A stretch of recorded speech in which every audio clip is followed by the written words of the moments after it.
Hello friends, आज की हमारी कहानी है बहू रानी मालकिन बन गई भाग 2। देखते हैं मोहिनी ने कौन सी नई राह दिखाई अपनी सहेली को।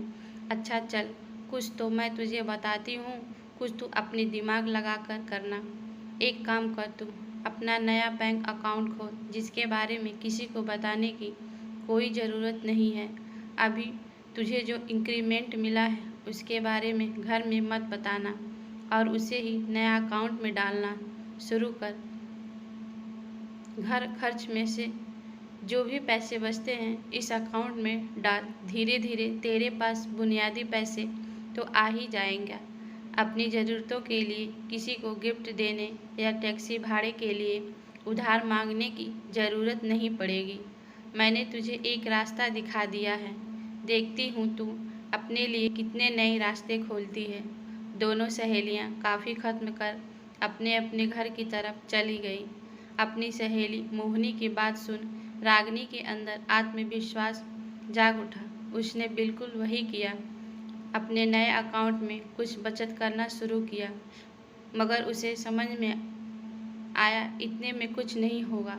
उसे घर वालों को भी ये बात समझानी ही होगी कि अकेले सारे घर के कामों में भी सुविधा के संभव नहीं है। अब रागिनी सुबह का नाश्ता और सब्जी बनाकर चली जाती, शाम को भी जितना हो सकता था करती, मगर अब उससे चटनी बनाना बंद कर दिया, क्योंकि बेटी को भी पढ़ाती थी।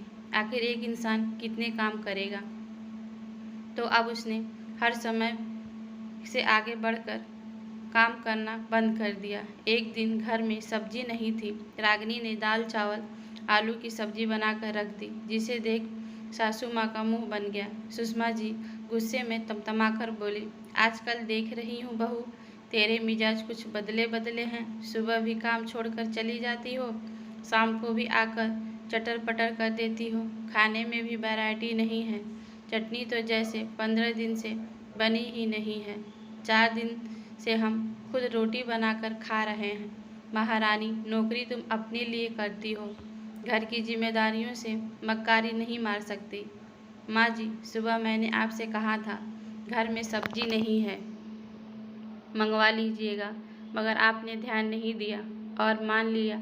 नौकरी मैं अपने लिए कर रही हूँ, लेकिन सैलरी तो आपका बेटा रखता है, उसी से घर के कई खर्चे होते हैं। तो मेरी नौकरी से मुझे तो कुछ नहीं मिलता, बल्कि मेरा तो घर और बाहर काम करके हाल बेहाल है।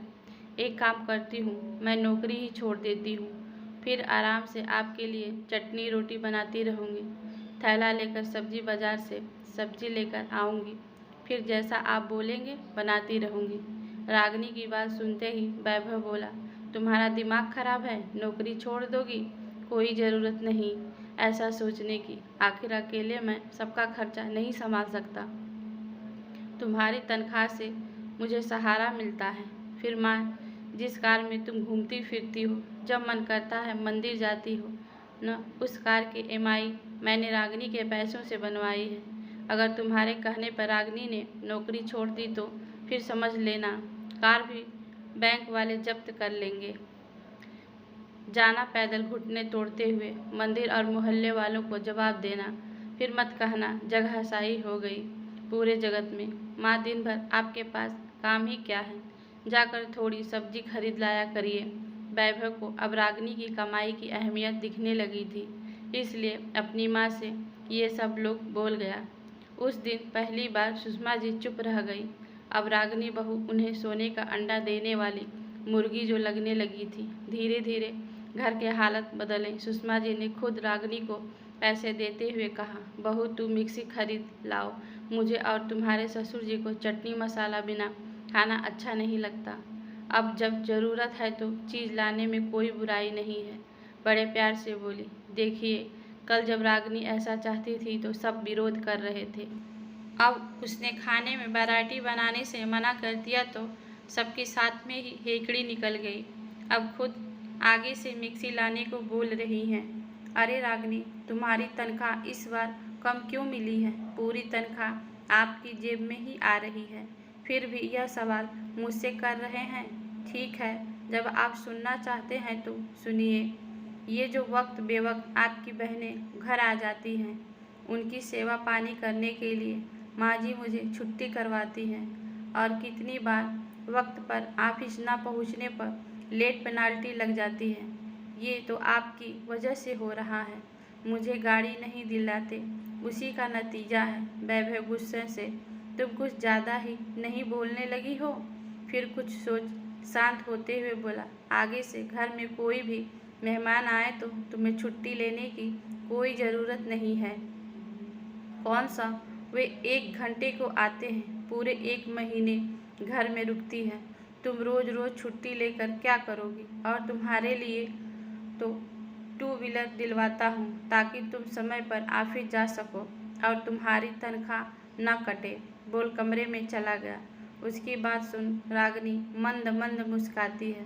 देखो तो आज मैंने हिम्मत दिखाई तो हर गोटी मेरे पाले में दिखाई दे रही है, वरना तो पति और सास की हरकतों से 8-8 आंसू रोने के लिए मजबूर हो जाती थी। ऐसे ही धीरे धीरे रागिनी ने अपनी स्थिति खुद सुधारी। पति को भी एहसास कराया कि उसकी नौकरी करने से उसे कितना फ़ायदा है। सास ससुर जी समझ गए थे कि बहू को सहयोग करना ही होगा, वरना जितना काम करेगी उसमें संतोष करना पड़ेगा। साथ में अब किसी पर निर्भर रहकर खुद को आत्मनिर्भर बनाया। दूसरे अकाउंट में अपनी थोड़ी तनख्वाह बचाई। कभी अपने ऊपर या बच्ची के ऊपर कुछ खर्चा करना होता तो किसी से मांगना नहीं पड़ता। धीरे धीरे हालत बदलने लगे। 3-4 सालों में रागिनी ने अपने अलग से बनाए अकाउंट में अच्छे पैसे बना लिए। साथ में कुछ एफडी भी करा ली थी, जिस पर मिले ब्याज से उसका रुपया बढ़ता गया। कुछ दिनों से वैभव बड़ा परेशान था। रागिनी कई बार पूछ चुकी थी, मगर वो हर बार टाल जाता। एक दिन लड़खड़ाता घर देर से आया। आपने शराब पी रखी है? आपको यह आदत कब पड़ी? जहाँ तक मुझे याद है आप तो कभी पान सुपारी भी नहीं खाते, फिर आज अचानक से ये सब? रागिनी अचरज से बोली। उदास हताश वैभव आंखों में आंसू लिए बोला, रागिनी मैं बर्बाद हो गया। दुकान में जितना पैसा लगाया था सब डूब गया। अचानक सरकार ने प्लास्टिक डिस्पोजल पर बैन लगा दिया। गोदाम में जितना माल रखा था सब ब्लॉक हो गया। मैं उपाय सोच ही रहा था कि शॉर्ट सर्किट होने के कारण वहां आग लग गई और सारा सामान धू धू करके जल गया। बहुत कर्जा हो गया मुझ पर, लेकिन आप तो कह रहे थे ना सब ठीक है, बीमा वाले पैसे देंगे। फिर क्या हुआ? बहुत चक्कर काटे बीमा कंपनी कहते हैं हमने गोदाम में खुले तार छोड़े थे, जिसके कारण आग लग गई। क्योंकि यह हमारी लापरवाही है तो बीमा का पैसा मिलना नामुमकिन है। अरे तो क्या हुआ? अम्मा बाबूजी देवर जी से बात कीजिए। ये लोग मदद नहीं करेंगे तो कौन करेगा? तुम्हें क्या लगता है मैंने किसी से बात नहीं की? बाबूजी कहते हैं तुम्हारा धंधा था, तुम जानो। विकास कहता है मैं तो नौकरी करता हूँ, अगर आपको पैसे दे दिया तो भूखा मर जाऊँगा। माँ इन दोनों को बचाने के लिए कहती है सब मजबूर हैं, तू खुद देख ले क्या कर सकता है। कल जब किसी को भी पैसे की ज़रूरत होती, बिना एक पल गवाए इन लोगों के हाथ में रख देता था।